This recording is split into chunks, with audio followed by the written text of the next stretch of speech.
السلام علیکم ورحمۃ اللہ وبرکاتہ۔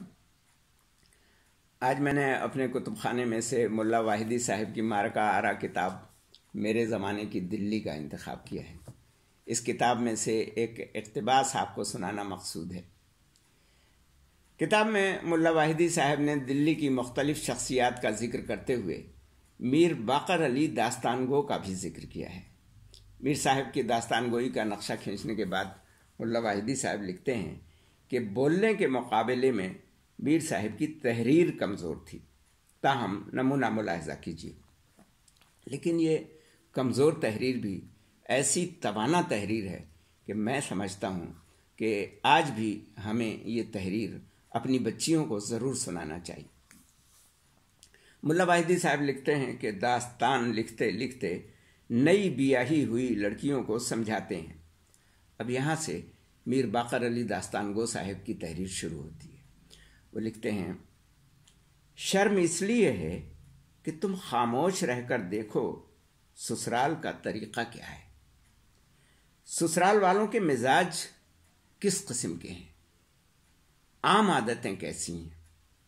جب تمہیں تمام باتوں کا علم ہو جائے تو اس وقت اپنی زندگی کا فیصلہ کرو۔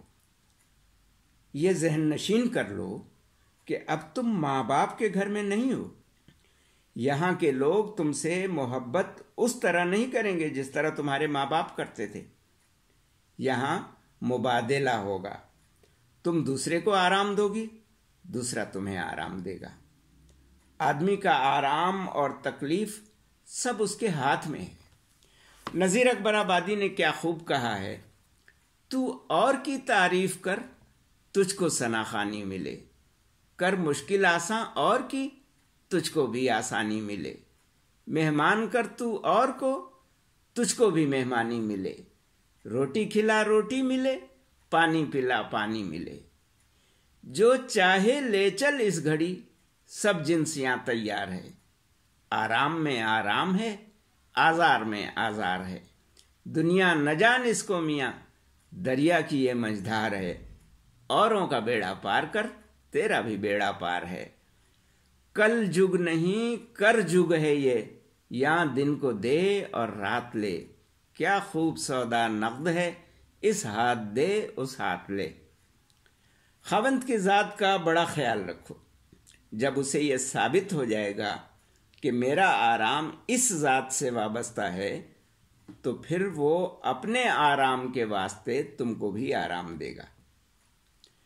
خوبی تمہاری یہ ہے کہ اپنی عقل سے ہر بات معلوم کر لو۔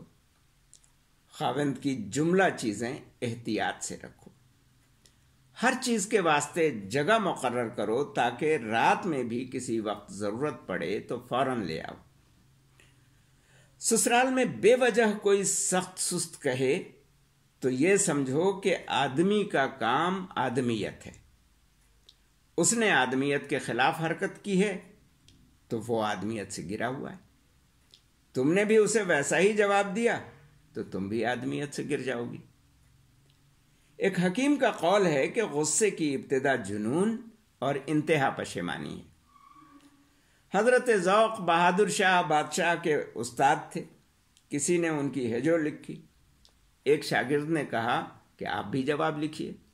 انہوں نے فرمایا، میاں جس زبان سے میں اللہ کا نام لیتا ہوں اس سے گالی نہیں نکل سکتی۔